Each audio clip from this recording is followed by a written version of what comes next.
자, 할렐루야, 반갑습니다. 좋은 아침입니다. 거룩한 주일 함께 예배드리니 기쁨이 됩니다. 한 주간 평안하셨는지요? 아유, 오늘 참 좋은 날이에요. 어제 제주도 공항에서 주무시고 오늘 제주도 비행기 타고 공항에서 또 여기까지 오시고 또 여수에서도 오시고 예배 드리러 오셨잖아요. 근데 또 오늘 주제가 예배 가는 것이네요. 네, 오늘 주제가 딱 예배 가는 것입니다. 여러분들이 어떤 마음으로 이 자리에 나오셨는지, 우리가 드려지는 참된 예배, 영과 진리로 드려지는 예배는 무엇인지 오늘 말씀을 나누도록 할게요. 지난 시간 잠깐 먼저 말씀을 드리면 예수님과 지금 사마리아 여자와 대화가 지금 이어지고 있습니다. 오늘도 그 맥락이 이어지고 있어요. 진정 남편이 누구냐라는 것이죠. 사마리아 여자에게는 6 남편이 있었지만 누구도 내 남편은 아니었어요. 나는 남편이 없나이다. 우리의 고백도 마찬가지였습니다. 세상에 힘을 의지했던 그 남편은 사실 우리에게 진정한 평안과 쉼을 줄 수 없었다. 지난주 설교 말씀 전했죠. 우리의 7번째 남편, 완전한 남편, 신랑 되신 그리스도만이 우리에게 참된 안식과 쉼과 평안을 주신다. 이게 지난 시간 전했던 말씀의 요지였습니다. 그리고 나서 이제 이어지는 내용이 오늘 본문 내용인데요. 이제 여자가 예수님이 누구신지를 점점 깨달았습니다. 그래서 선지자입니다 라는 고백을 하고요. 이제 여자의 대화도 주제가 바뀌어요. 그전에는 목마르지 않을 그 현실적이고 세상적인 물을 찾고 있던 여자의 대화가 이제는 예배라는 주제로 넘어갑니다. 예배. 그래서 오늘은 아까 말씀드린 대로 예배에 대해서 오늘 제목이요. 참된 예배란 무엇인가? 참된 예배란 무엇인가라는 제목으로 말씀을 전할 거고요. 오늘 제가 전할 이 말씀 내용의 핵심은 영과 진리로 드려지는 예배가 무엇인가? 이 지점입니다. 오늘 본문에서 예수님이 말씀하신 영과 진리로 드려지는 예배가 무엇인가? 그러니까 영이 무엇이고 진리는 무엇이고, 그렇게 드려지는 예배를 하나님은 찾으신다는데 그 예배의 본질이 무엇인가? 이게 우리가 개역 한글에서는 영과 진리가 아니라 신령과 진정으로라는 단어가 있었죠. 그래서 그런 것들이 의미했던 바들이 무엇인지를 면면하게 살펴보도록 하겠습니다. 오늘 이 말씀을 통해서 참된 예배의 정의를 바르게 정립하고 우리 모두 하나님이 찾으시는 예배자가 되기를 바랍니다. 자, 오늘 본문으로 이제 보도록 하겠습니다. 요한복음 4장 19절에서 20절까지 말씀, 오늘 시작하는 그 본문을 제가 한번 읽어드릴게요. 여자가 이르되 주여 내가 보니 선지자로소이다. 우리 조상들은 이 산에서 예배하였는데 당신들의 말은 예배할 곳이 예루살렘에 있다 하더이다. 이제 사마리아 여자 이렇게 말합니다. 18절 이전까지 대화 주제 생수의 문제에서 이제 대화의 주제가 예배로 바뀝니다. 육적인 것에서 영적인 것으로 여자의 관점이 점점 바뀌고 있는 것을 우리가 알 수 있어요. 이제 영적인 것에 눈을 뜨고 있는 이 여자의 질문은 무엇입니까? 자신 안에 있던 고민, 신앙적 갈등, 바로 예배의 문제였어요. 근데 이 여자는 아직도 거듭난 건 아니잖아요. 이 여자가 예배를 어떻게 이해했냐면 예배의 장소적 개념으로 이해했어요. 예배를 장소적 개념으로 이해했습니다. 그래서 이렇게 묻는 거예요. 우리 조상들은 이 산에서 예배했는데, 이 그리신 산입니다. 이곳은 지금 사마리아 땅이죠. 여기서 예배했는데 당신들이 말은, 당신은 이제 유대를 말하는 거예요. 유대인들을. 예수님 유대 사람이니까. 당신들의 말은 예배할 곳이 예루살렘에 있다 하더이다. 예루살렘 성전을 말하는 거예요. 그러니까 여자의 질문은 이것이요. 하나님께 진정 예배드릴 수 있는 장소는 어디입니까?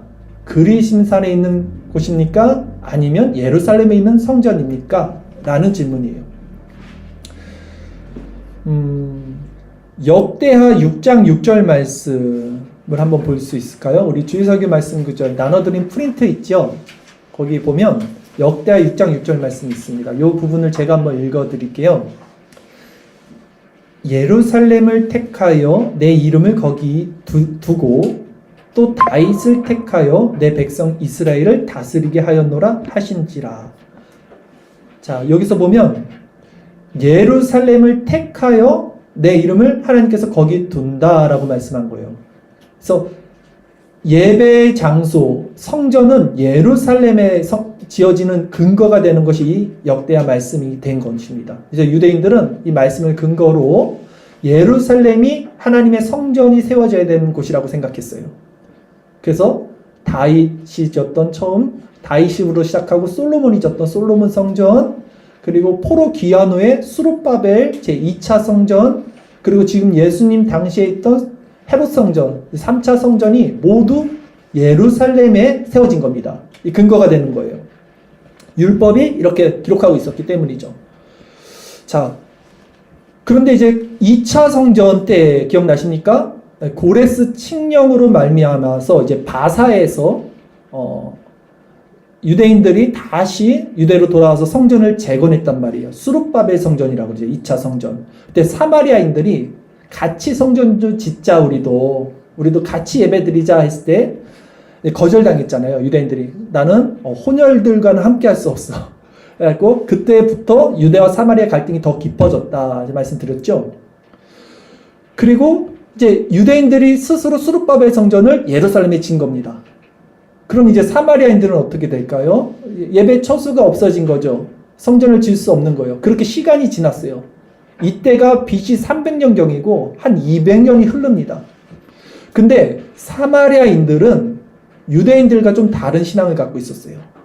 유대인들은 이 구약 성경 전체, 역사서든 시가서든 이런 것들을 다 하나님의 말씀으로 믿고 있었는데, 사마리아인들은 모세 오경만을 하나님의 말씀으로 믿고 있었단 말이에요. 그래서 이 사람들이 이제 시간이 지나면서 사마리아인들이 어떻게 생각하냐면 성전의 위치를, 성전 장소를 모세 오경의 근거를 두고 찾으려는 시도를 한 거예요. 아까 제가 읽어드렸던 역대하도 역사서잖아요. 역대하에서 예루살렘을 택하여, 근데 우리는 이 역사서를 하나님의 말씀을 인정하지 않으니 사마리아인들이 모세 오경에서 성전의 근거를 찾으면 성전이 예루살렘에 없어도 되는 게 되잖아요. 그래서 그 작업을 했습니다. 그리고 이들이 모세 오경에서 어디서 이제 성전의 근거를 찾냐면 창세기 12장 6절 말씀에서 찾아요. 한번 주일설교 말씀 구절 있지요. 거기 제가 적어둔 제가 한번 읽어드릴게요. 아브라함이 그 땅을 지나 세겜 땅 모래 상수리 나무에 이르니 그때 가나안 사람이 그 땅에 거주하였더라. 여호와께서 아브라함에게 나타나 이르시되 내가 이 땅을 내 자손에게 주리라 하신지라. 자기에게 나타나신 여호와께서 그가 그곳에서 제단을 쌓고. 자, 아브라함이 이제 언약 가나안 땅에 들어가고 세겜이라는 그 지역에 들어가서 제사를 지내고 제단을 쌓았다. 이제 여기에서 이게 지금 창세기잖아요. 모세오경이잖아요. 성전은 이 세겜 땅에 있는 거야 라고 사마리아인들이 말을 한 겁니다. 근데 이 세겜 땅에 뭐가 있었을까요? 그리심산이 있는 거예요. 이 세겜 지역에 있던 것이 그리심산입니다.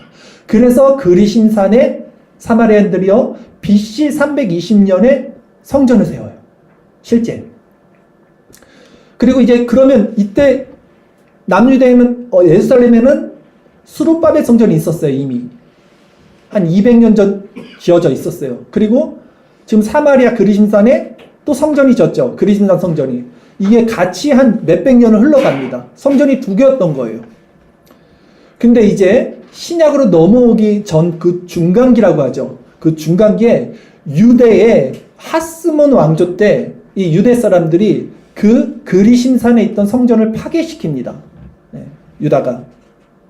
근데 그 후에도 이 사마리아인들은 축복의 산이 계속 여전히 이들은 모세오경을 믿고 있기 때문에 그리심산, 세겜 땅에 있던 그리심산이 성전 자리라는 것을 이들은 계속 믿고 있었던 거예요. 그래서 파괴된 후에도 그 그리심산에 가서 기도를 했던 거예요.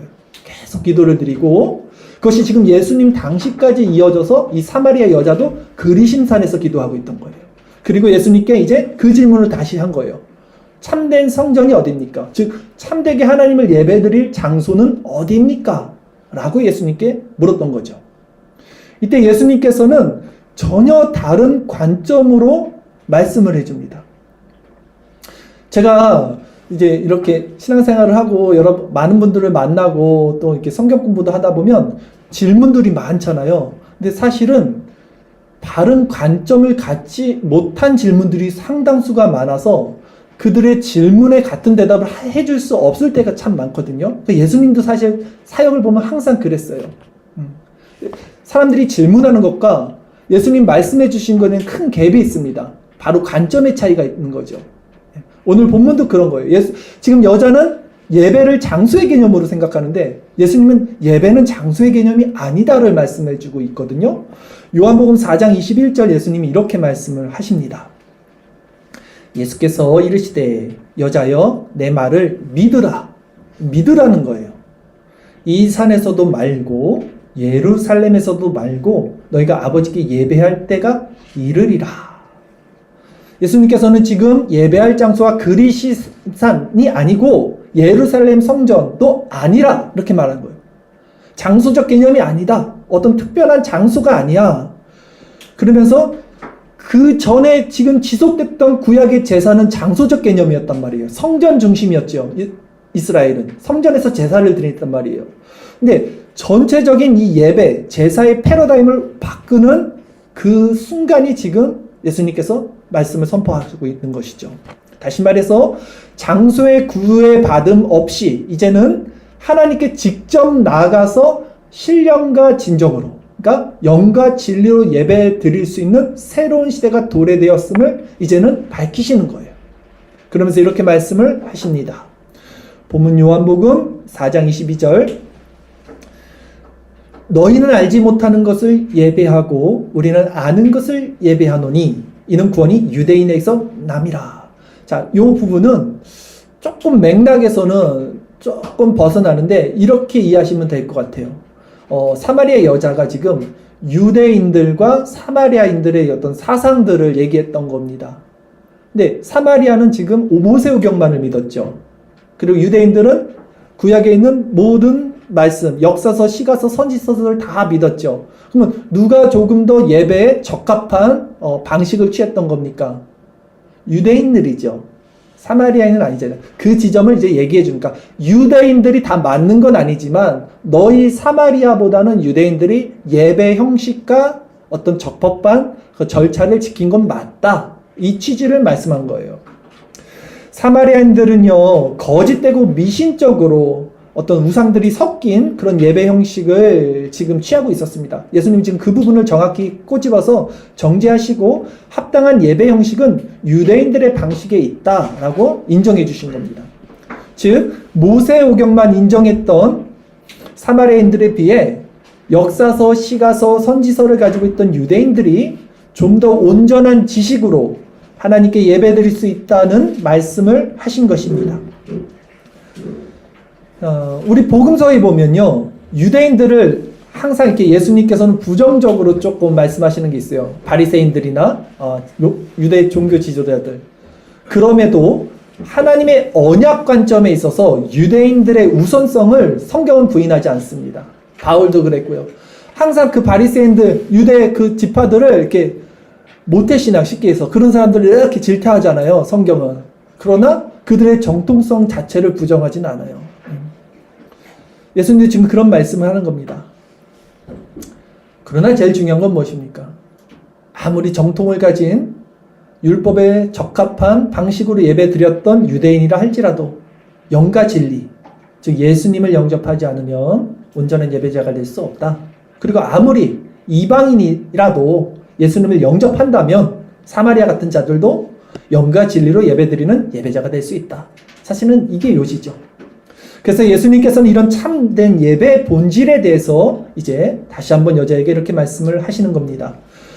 본문 요한복음 4장 23절입니다. 아버지께 참되게 예배하는 자들은 영과 진리로 예배할 때가 오나니 곧 이때라 아버지께서는 자기에게 이렇게 예배하는 자들을 찾으시느니라. 이 구절이 오늘 설교에서 어떤 중심 구절입니다. 왜냐하면 제가 아까 말씀드렸죠.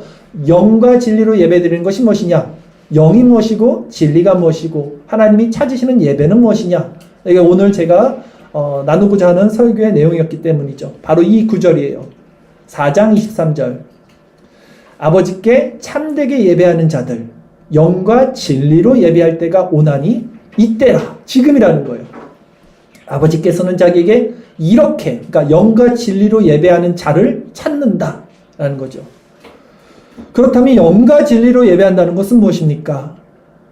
말씀드렸듯이 개역 한글에서는요, 이 부분을 신령과 진정으로 예배드린다 했어요. 신령과 진정으로. 그리고 공동 번역, 카톨릭과 개신교가 같이 번역한 게 공동 번역입니다. 공동 번역 성경에서는 영적으로 참되게 예배드린다라고 표시하고 있어요. 영적으로 참되게. 그리고 현대인의 성경 있죠? 예, 현대인의 성경은 이렇게 아주 좋은 성경은 아니지만 그 현대인의 성경에서는 영적인 진실함이라고 번역을 하고 있습니다. 뉘앙스들이 조금씩 달라요. 그래서 예전에는 우리가 이 영과 진리로 이것을 신령과 진정으로 이렇게 이해했기 때문에 하나님이 찾으시는 예배는 어떤 마음을 다해서 정성을 다해서 진실하게 드리는 예배다. 이것이 신령과 진정 드리는 예배다. 이렇게 이해를 했죠. 보편적으로. 그 말 자체가 틀리지 않죠. 정성을 다해서 진심으로 하나님께 예배드리는 신령과 진정으로 드린다. 이 말 자체는 틀리지 않지만 오늘 본문에서 가리키는 이 단어적 온전한 해석은 아니에요. 영과 진리라는 단어에서 파생되는 내용은 아닙니다. 그럼 여기서 말하는 영과 진리에서 영에 해당하는 단어는요. 푸뉴마티의 원형 푸뉴마예요. 푸뉴마 아시죠? 성령 푸뉴마. 히브리어 르하우. 헬라어로는 푸뉴마. 이게 성령을 뜻해요. 성령. 또한 진리에 해당하는 단어는요. 알레테이아. 알레테이아. 이거는 진리는 누구십니까? 그리스도시고 또 말씀이시죠. 그래서 영과 진리로 예배드린다 했을 때는 엔 푸뉴마티카이 알레테이아라는 단어거든요. 자, 그러면 영은 누구라 그랬어요? 성령 하나님. 이건 분명합니다. 그러면 진리에 대해서 몇 구절을 찾아볼게요. 주일설교 말씀 구절이 있어요. 진리가 무엇인지 알레테이아의 정의를 한번 볼게요. 요한복음 17장 17절에는 그들을 진리로 거룩하게 하옵소서. 아버지의 말씀은 진리입니다. 무엇이 진리라 그랬어요? 말씀. 아버지의 말씀이 진리예요. 요한복음 1장 14절. 근데 그 말씀이 이제 어떻게 되는지 보십시오. 말씀이 육신이 되어 우리 가운데 거하심에 우리가 그의 영광을 보니 아버지의 독생자의 영광이요 은혜와 진리가 충만하더라. 말씀이 진리인데 그 진리가 육신이 돼서 오신 것이 예수님이에요. 그 예수님 안에 그러기에 은혜와 진리가 이제 충만해요. 그러면 예수님이 뭐예요? 진리인 거예요. 말씀이신 예수님이 진리인 거죠. 그것이 요한복음 14장 6절 말씀입니다. 예수께서 이르시되 내가 곧 길이요 진리요 생명이니 나로 말미암지 않고는 아버지께로 올 자가 없느니라. 자, 정리하자면 영은 푸뉴마 성령을 의미했고요. 진리는 말씀이신 그리스도다. 때문에 성령은 누구의 영입니까 또? 네, 아버지의 영이기도 하고 아들의 영이기도 해요. 그리스도의 영이잖아요. 내가 올라가면 보혜사를 보내준다. 그러니 영과 진리로 예배드린다는 말씀은 결국 그리스도로 예배드린다는 거예요. 그리스도로. 그것이 바로 신령과 진정으로 영과 진리로 예배드린다는 것입니다. 참된 예배는 이렇듯 이제 신약 시대에 와서는 그리스도의 영, 그 성령과 그리스도의 말씀, 또 그리스도 자신 안에서 드려지는 것이 됩니다. 그러니까 영과 진리로 예배한다는 것을 아주 그냥 쉽게 한마디로 표현하자면 그리스도의 연합이에요. 그리스도의 연합된 자만 이제는 하나님께 온전한 예배를 드리고요. 그리스도와 연합된 자들을 하나님은 찾으시는 거예요. 예배자로. 하나님은 그렇게 그리스도와 연합된 자들만 예배자로 찾으십니다. 본문 요한복음 4장 24절 말씀입니다. 하나님은 영이시니 예배하는 자가 영과 진리로 예배할지니라. 그래서 하나님께서 찾으시는 예배자는 그 성령과 그리스도로 말미암아 예배하는 자가 되는 것이죠. 하나님은 영이십니다. 그리고 하나님께 예배드리는 자는 영과 진리로 이제 그리스도로 예배를 드립니다. 여러분 이 예배의 요소에는요. 그래서 이 삼위 하나님, 성부, 성자, 성령 하나님의 위격적 어떤 신비와 연합이 그대로 드러납니다. 오늘 우리가 지금 나눴던 영과 진리로 예배드리는 자를 하나님이 찾으신다 그랬죠. 그러면 예배의 대상, 예배를 받으시는 주체는 누구십니까? 예, 하나님이시죠. 정확히는 성부 하나님이에요. 성부, 성자, 성령 하나님은 동일 본질, 능력은 동등하시지만 그 예배의 주체와 모든 시작점은 성부 하나님이십니다. 그래서 예배의 대상은 성부 하나님이세요. 그리고 지금 하나님은 영이시니 예배하는 자가 영과 진리로 예배할지니라. 그리고 우리가 하나님께 예배드릴 수 있는 영과 진리에서 영은 누구라 그랬죠? 누구시죠? 성령. 그리고 진리는 그리스도. 그럼 예배에 이미 성령과 그리스도와 그 예배의 대상인 성부 하나님이 다 드러나시죠. 이렇게 우리 예배는 하나님이 위격적 어떤 신비로움과 그분의 영광이 예배 가운데 온전하게 드러나는 거예요. 성령께서는 우리에게 적용을 하시고 그리스도는 하나님께 나가는 길이 되시고요. 진리가 되셔서 이제 우리는 하나님이 받으시는 예배자가 된다라는 것이죠. 이 삼위 하나님의 영광이요. 이 여자의 말에서 다시 한번 확증이 되는데요. 오늘 본문 마지막 구절입니다. 요한복음 4장 25절 26절 마지막 구절 제가 읽어드릴게요. 여자가 이르되 메시아 곧 그리스도라 하는 이가 오실 줄을 내가 아노니 그가 오시면 모든 것을 우리에게 알려주시리이다. 예수께서 이르시되 내게 말하는 내가 그라 하시니라. 여자는 지금 메시아 사상을 갖고 있었어요. 메시아 곧 그리스도라는 이가 오신 모든 것을 우리에게 알려주실 것입니다. 그랬어요. 자, 예수님께서 요한복음에서 어떤 말씀을 하셨냐면 요한복음 14장 26절 말씀에 보혜사 곧 아버지께서 내 이름으로 보내실 성령 그가 너희에게 모든 것을 가르치고 했어요. 내가 너에게 말한 모든 것을 생각나게 하리라. 지금 여자가 고백했었던 거 메시아 곧 그리스도라는 이가 오실 줄을 내가 아노니 그가 오시면 모든 것을 우리에게 알려주시리다. 그럼 우리가 모든 것을 알게 되는 것은 누구를 통해서 알게 되는 거예요? 성령을 통해서 알게 되는 거예요. 성령을 통해서. 자, 오늘 조금 복잡하죠? 다 이해하시죠? 성령을 통해서 다 이해가 되시죠?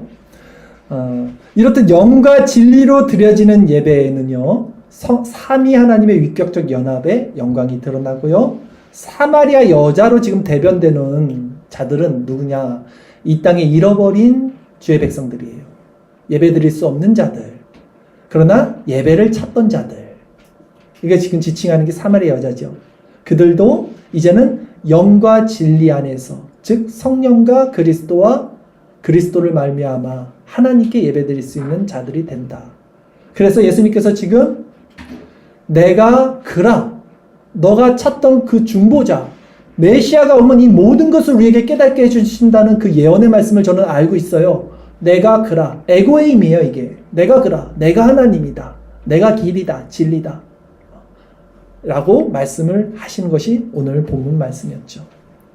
여러분, 자, 오늘 참 비도 오고 각각 여기까지 오시는데 여러 가지 수고가 있었을 거라 생각합니다. 네, 환경도 그렇고 지금 오시는 길도 그렇고 장소적 개념도 멀리서도 오시고 그랬어요. 우리가 이제 하나님께 예배드리러 온 거죠. 오늘 그리스도로 말미암아. 그러면 이제 우리 또한 어떻게 하나님의 참된 예배를 드릴 수 있을까? 이 지점을 한번 생각해 보겠습니다. 오늘 본문을 통해서 이제 영과 진리로 예배드린다라는 말씀을 전했어요. 즉 그리스도와 연합됨으로 우리도 하나님이 받으시는 예배자가 될 수 있다. 그리스도와 연합.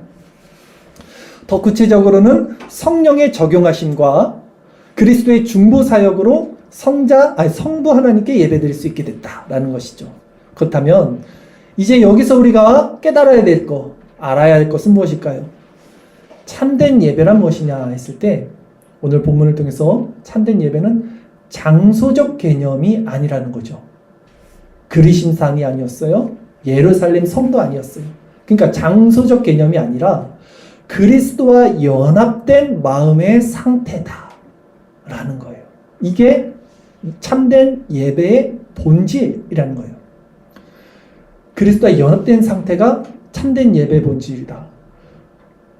괜히 제주도에서 오셨네요, 오늘.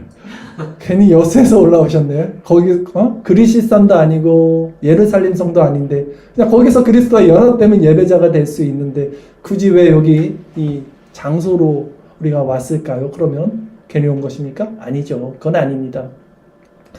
영과 진리로 예배드린다는 것은요, 개인적 신앙을 말하는 것이 아니고요, 영과 진리로 드려지는 새로운 교회 질서 안에서 드려지는 그 신앙 공동체에 대한 말씀인 거예요. 왜냐하면 사도행전에 봐도 영과 진리로 드려지는 예배를 개인의 예배로 보지 않죠. 항상 모이기에 힘쓰고 떡을 떼고 말씀을 전하고 나누는 어떤 교회 공동체의 질서가 있습니다. 단지 그것이 율법적인 장소적 개념이 아니라 이제는 그리스도와 연합된 그리스도를 주로 모인 지체들의 연합, 교회 공동체로서의 예배, 공적 예배를 이제 하나님께서 받으신다는 개념이겠죠. 그러니까 나는 이제 장소 필요 없어. 예배 형식도 필요 없어. 그냥 나는 집에서 혼자 예배 드릴 수 있어. 이거 아닙니다. 이것은 성경이 말하고 있는 예배의 개념과 교회의 개념이 아니다라는 거예요. 항상 교회는 하나님께서 세우신 그리스도가 머리된 그분을가 연합된 지체인 성도들의 모임이고요. 그 안에는 항상 교회에서 성경에서 말하고 있는 교회적 질서와 정통이 있다라는 것이죠. 자, 그래서 신약 교회에서도 항상 교회 안에는 목사도 있고 교사도 있고 장로도 있고 집사도 있고 서로 이렇게 나눔이 있습니다. 하나님은 그런 예배자를 찾으신다는 거예요. 여러분 이곳에 잘 오셨어요. 오늘 어떤 마음으로 오셨는지 모르지만 그리스도와 연합된 마음, 그것을 사모하는 마음으로 오셨다면 우리는 모두 영과 진리로 예배드리는 자들입니다.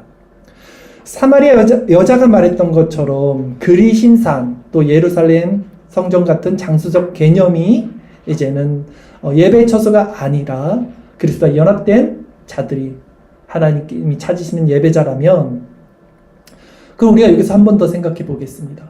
성령께서 우리 안에 내주하시죠. 그러니까 영과 진리로 예배드린다 그랬을 때 그 영은 어디 계셔요? 성령은 내주하고 계셔요. 그럼 성령이 우리 안에 내주하고 계시면 예배의 장소는, 예배의 모임은 우리 이 교회 안에만 국한되는 것은 아니겠죠. 또 우리가 밥 먹을 때도, 직장 다닐 때도, 잠잘 때도 성령은 내주하고 계시잖아요. 그때는 성령이 내주 안 하다가 요 교회 왔을 때 내주하는 건 아니지 않습니까?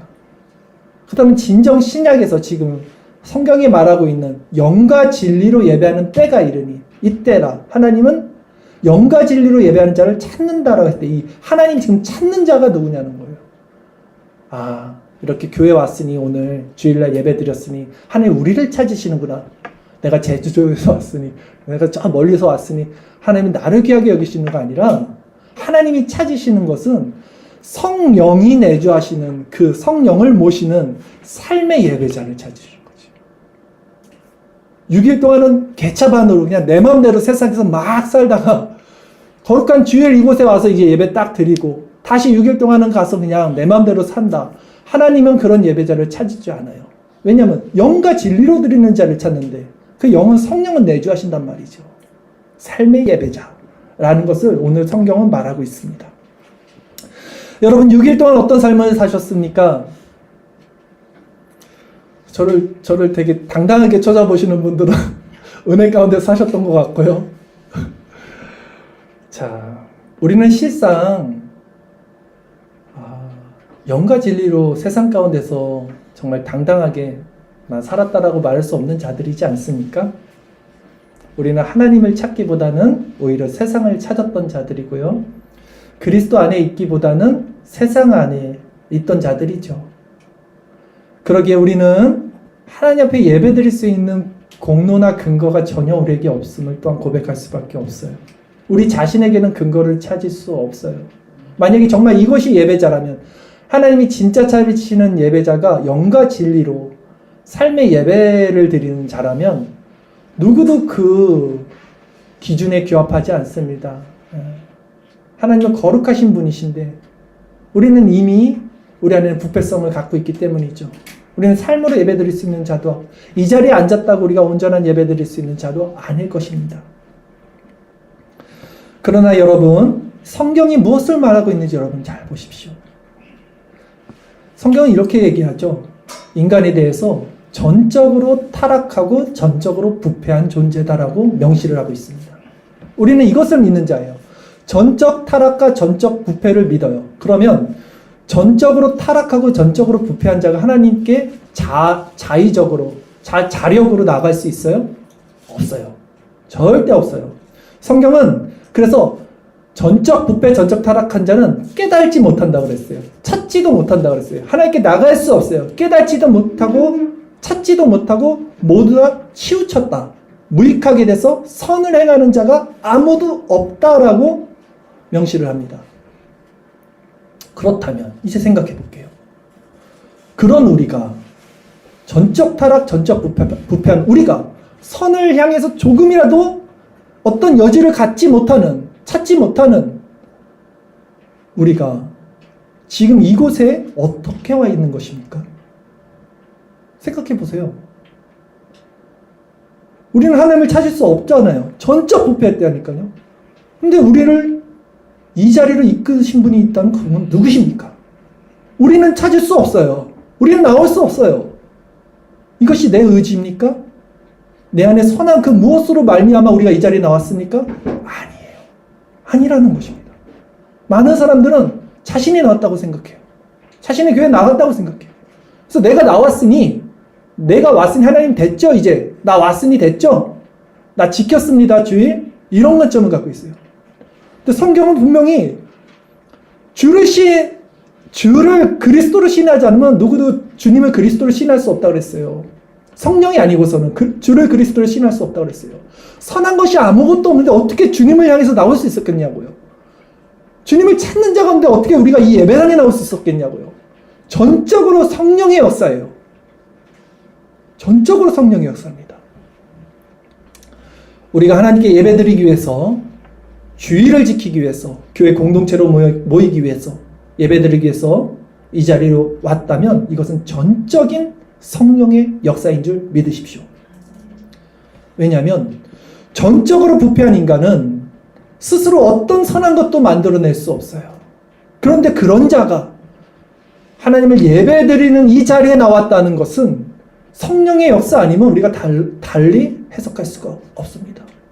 물론 여러분 마음에 두 마음을 품고 교회를 해치려고 나온 자는 없겠지만, 그렇게 나온 자는 다르겠지만 그 마음이 아니라 진짜 하나님께 예배드리고 싶어, 하나님을 만나고 싶어, 그리스도 안에 있고 싶어, 성도의 교제를 누리고 싶어, 그런 선한 마음으로 이 자리에 나왔다면 그 선한 마음을 일으킨 것은 분명 성령이라는 거예요. 성령이 아니고는 절대 자연인들은 자력으로 하나님 앞에 나오지 않습니다. 어둠은 빛을 싫어해요. 나올 수 없어요. 그런 측면에서 우리는 모두 영과 진리로, 즉 그리스도로 예배드리는 자가 맞습니다, 여러분. 왜냐하면 그 공로와 주권과 조건이 우리에게 있지 않기 때문이며, 그러나 주의 선하심이 지금 우리를 이 자리로 인도하셨기 때문이라는 것이죠. 오늘 본문에 있는 사마리아 여자를 다시 한번 생각해 볼까요? 여자가 그리스도께 나간 게 아니었어요. 여자가 그리스도를 찾은 게 아니었습니다. 그리스도께서 여자를 찾아오셨잖아요. 성경은 우리가 하나님을 찾을 수 없고 하나님이 우리를 찾으신다고 말해요. 사랑은 여기 있나니 우리가 하나님을 사랑한 것이 아니라 그래요. 하나님이 우리를 사랑하사 우리의 죄를 속하기 위하여 화목제물로 예수 그리스도를 보내셨다고 말을 하죠. 그 사랑으로 우리가 사랑을 알게 된다고 말을 하죠.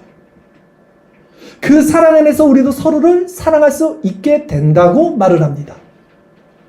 우리가 먼저 하나님을 사랑한 것이 아니에요. 하나님이 우리를 먼저 사랑하셨기에 우리도 역시 하나님을 사랑할 수 있게 된 거고요. 우리도 형제자매를 사랑할 수 있게 되는 거죠. 즉 우리가 이 자리에 모였다는 것은요, 그리스도께서 먼저 우리를 찾아오셨기 때문에 가능했다는 것입니다. 우리가 여기 모였다는 이 증표, 여기 모여서 함께 예배드린다는 이 은혜, 이것이 바로 영과 진리로 드려지는 예배라는 거예요. 우리가 이 자리에 모여 그리스도로 말미암아 이제 그분의 성령을 의지해서 하나님께 예배를 드리는 거예요. 이 삼위일체 하나님의 어떤 신비한 역사와 영광이 있는 거죠. 이것은 여러분 이미 만세 전에 하나님 품 안에서 정해졌던 거예요. 그리고 하나님 품 안에 이미 새겨져 있던 자들이 그 하나님의 때에 이 자리에 와서 함께 예배를 드리는 것입니다. 예수님은 그 잃어버렸던 자들을 이제 찾아오신 거죠. 한 사람 한 사람을 찾아가시는 거예요. 그 인생 가운데. 그리고 그가 머리가 되셔서 그의 몸에 지체인 자들을 교회로 부르신 거예요. 그래서 함께 한 성령 안에서 한 몸을 이루게 하시고 한 예배를 드리게 하시는 겁니다. 나아가서는 이 장소적 개념이 아니라 그들로 말미암아 내주하시는 성령으로 그들의 삶에서도 하나님이 찾으시는 예배자로 만드시는 겁니다. 그러므로 우리를 이 예배자를 이끄신 분이 이제 우리 삶에서도 우리의 머리가 되심을 고백하시고 우리의 삶에서도 이제 6일 동안 우리가 살아가는 그 세상에서도 그분이 우리를 통치하시는 분임을 믿으시고 우리로 삶의 예배를 온전히 드리게 하시는 분임을 고백하십시오. 그것이 진짜 하나님이 이제는 찾으시는 예배자가 또 됩니다. 그러므로 여러분 우리 삶에 어떤 고난과 고통이 있습니까? 지금 여러분 앞에 어떤 문제가 있습니까? 스스로 해결할 수 없는 큰 산이 있습니까? 때로는 그 문제 가운데 세상에 우리가 시선을 빼앗기고 있습니까? 우리도 마치 하나님 없는 사람들처럼 하나님 없이 사는 사람들처럼 그렇게 세상 사람들의 생각과 마음으로 살아갈 때가 있습니까? 그렇다 할지라도 여러분 그리스도께서 우리와 함께 계심을 잊지 마십시오. 그렇지 않으면 여러분 이 자리에서 이 말씀을 들을 수도 없고 이 자리에 나올 수도 없다는 사실을 기억하십시오. 그리스도가 우리의 신랑이시고 그분이 교회의 머리 되심을 기억하십시오. 그리스도는 지금도 하나님 우편에서 여러분과 저를 위해서 기도하십니다.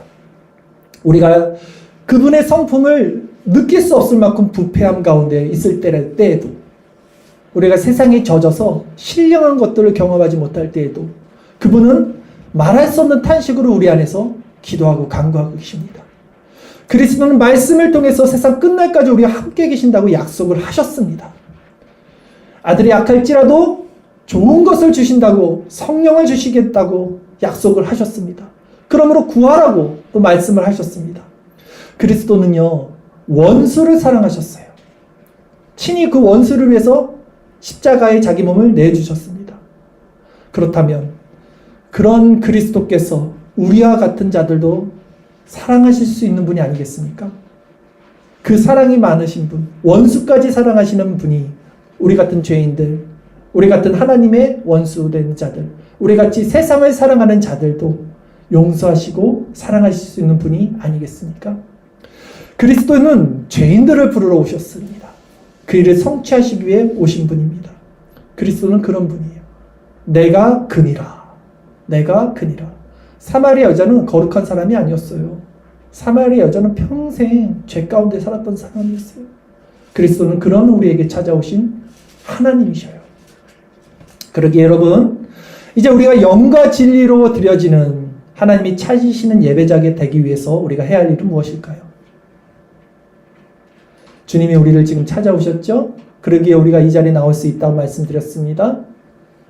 그러나 이제는 우리의 삶이 또한 예배가 되어야 된다고 말씀을 드렸죠. 그렇다면 영과 진리로 하나님이 찾으시는 예배자는 무엇일까 했을 때 성령의 충만함, 이 영의 충만함을 받기 위해서 우리가 해야 할 것은 기도죠. 날마다 깨어서 기도하는 거예요. 구하라, 간구하라. 성령을 주시지 않겠느냐 했어요. 기도입니다.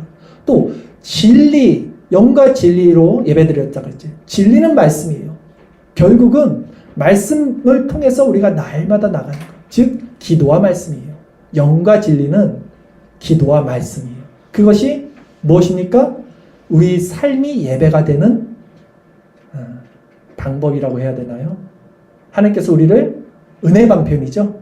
우리를 그렇게 인도하시는 우리의 삶이 예배가 돼서 하나님이 우리를 진짜 찾으시는 삶의 예배자로 우리가 그렇게 나갈 수 있는 통로, 은혜의 방편, 바로 기도와 말씀이라는 것입니다. 여러분, 영과 진리 가운데 있는 자들은 영과 진리에 대해서 말하는 것을 좋아해요. 이 성도의 교제예요. 자, 보세요. 이제 말씀을 정리할 텐데, 오늘 설교에서 이제 중요한 우리에게 적용점을 한번 나눠볼게요. 우리 삶이 예배가 되기 위해서 필요한 것이죠. 오늘 은혜 방편 기도와 말씀. 기도와 말씀 가운데 우리가 은혜를 받은 자들, 그리스도와 연합된 자들은 이제 영과 진리로 하나님 안에 충만한 하나님이 찾으시는 예배자가 됩니다. 근데 이들은요, 영과 진리에 대해서 이제 말을 하겠죠. 그것이 성도의 교제라는 건데, 왜냐하면 그들은 영적인 원리 가운데, 즉 그리스도와 연합한 삶을 살아요. 그러니까 그들이 일부러 내가 영적인 것에 대해서 말해야지 해서 말하는 게 아니에요. 그냥 그리스도와 연합된 자들은 그들이 그냥 말을 하는 거예요. 그게 영적인 거예요. 이 부분을 사람들이 오해하더라고요. 내가 하나님을 좀 얘기하자면 앞으로 하나님에 대해 얘기할 때는 하나님 얘기 좀 하자라고 얘기하고 얘기하세요. 그거 아니잖아요. 그냥 나오는 게 그리스도예요. 성령이 충만하니까. 그러게 그들은 이렇게 되면요, 위선자가 되지 않아요. 교회에서나 세상에서나 동일한 영적인 것을 이야기할 수밖에 없는 자들이 되는 거예요. 이 사람들. 그리스도의 연합이 되면 일부러 영적인 것을 말하는 것이 아니라 그들의 생각 자체가 영적이에요. 그리스도에 연합되어 있으니까. 그가 그리스도 안에 있기 때문에 자연스럽게 이런 것들이 흘러나오게 되는 거예요. 이것이 참된 예배예요. 하나님이 이 예배자를 찾아요. 아시겠어요? 하나님이 이 예배자를 찾아요. 우리 편에서는요, 그 진짜 하나님의 성령 충만, 기도와 말씀, 그리스도와 연합된 마음을 찾으려면요, 물론 하나님의 주권이에요. 하나님이 찾아오시는 겁니다. 그렇게 우리를 지금도 부르셨습니다. 근데 우리 편에서 할 수 있는 거 있어요. 뭐예요? 정말 우리 보는 거 조심하시고, 세상 거 보면요, 세상 거 들어와요. 생각하는 것, 말하는 것, 행동하는 것 하나하나 다 우리 편에서 조심해야 돼요. 그래야 이 성령 충만함으로 우리가 삶의 예배자가 돼요. 근데 여러분 또 이렇게 생각하지 마세요. 아, 그래요? 그럼 내가 이제 앞으로 보는 거 조심하겠습니다. 생각하는 거 조심할게요. 말하는 거 조심할게요. 행동하는 거 조심할게요. 그래서 나도 삶의 예배자로 살겠습니다. 그렇게 되면 어떻게 돼요? 이게 지금 함정에 빠져요. 율법주의라는 함정에 빠져요. 이게 또 율법이 돼요. 내 공로가 되고요. 지키면. 그러면 이게 지금 어떻게 하라는 거예요? 어떻게 하라는 걸까요? 이 사람들은 이 마음이 있는 거예요. 내가 그리스도라는 나무에 떨어져서 아무것도 할 수 없다는 자각이 있어요. 이 사람들이. 진짜. 예수님 말씀처럼. 그래서 내가 세상에서 내 힘으로, 내 생각으로, 내 계획으로, 내 의지로 이렇게 살아가면요, 그게 너무 고통스러운 거예요. 이 사람에게는. 근데 꾸짖지 아니하시는 하나님께 지혜를 구하고, 나는 무지한 자입니다. 오늘도 주께서 나를 지키시소. 오늘도 나를 충만하게 했소. 그래서 이들은요, 보는 것을 조심하는 거예요. 생각하는 것도 조심하는 거예요. 말하는 것도 조심하는 거예요. 행동하는 것도 조심하는 거예요. 율법이 아니라 존재적으로 그렇게 해야만 살 수 있는 존재라는 걸 알기 때문에 되게 연약한 자죠. 그게. 그러나 그 약함이 그리스도와 연합됨으로 이들을 세상도 감당할 수 없는 강한 자가 됩니다. 하나님은 그런 예배자를 찾으세요. 이게 예배예요. 이게 참된 예배의 본질입니다. 그리고 그 그리스도와 연합된 예배자들이 이제 여기서 모이는 거예요. 하나님 불러주신 거예요. 이것도 다. 주님이 머리고. 그러니까 얼마나 아름답고 얼마나 사랑스럽고 얼마나 서로 섬길 수밖에 없겠습니까? 우리의 모습은 비참하다니까요. 누구 하나님께 나갈 수 없다니까요. 제가 지금 말씀드린 거 여러분 또 이걸 율법으로 받아들이면 안 됩니다. 계속해서. 존재로 받아들여야 돼요. 내가 얼마나 비참한 자인지, 내가 얼마나 하나님을 찾을 수 없는 자인지, 내가 얼마나 하나님 없이는 살 수 없는 자인지를 더 깨달으셔야 돼요. 그래야만 여러분들이 말씀과 기도로 나갈 수 있다고요. 오늘 예배드리는 이 주일뿐만이 아니라 이제 살아가는 일주일의 우리의 삶이 기대가 됩니다. 여러분 어떤 마음으로 예배를 드리겠습니까? 어떤 형태로, 어떤 장소에서 예배자가 되겠습니까? 오늘 모여주신 이 교회 공동체에서 아름다운 공적 예배도 드리시고요. 이제 세상 가운데 살면서도 삶의 예배자로 살아가는 저 여러분 되기를 간절히 바랍니다. 영과 진리로 예배드리는 자, 하나님은 그 자를 찾는다라는 것을 기억하시고요. 우리의 삶 가운데 늘 그리스도로 충만하여 진정 이 아름다움이 교회 공동체 안에 풍성해지고 나아가 세상 가운데 빛과 소금의 역할을 감당하는 저와 여러분 되기를, 그래서 하나님이 기뻐하시는 예배자 되기를 바라겠습니다. 기도드리겠습니다.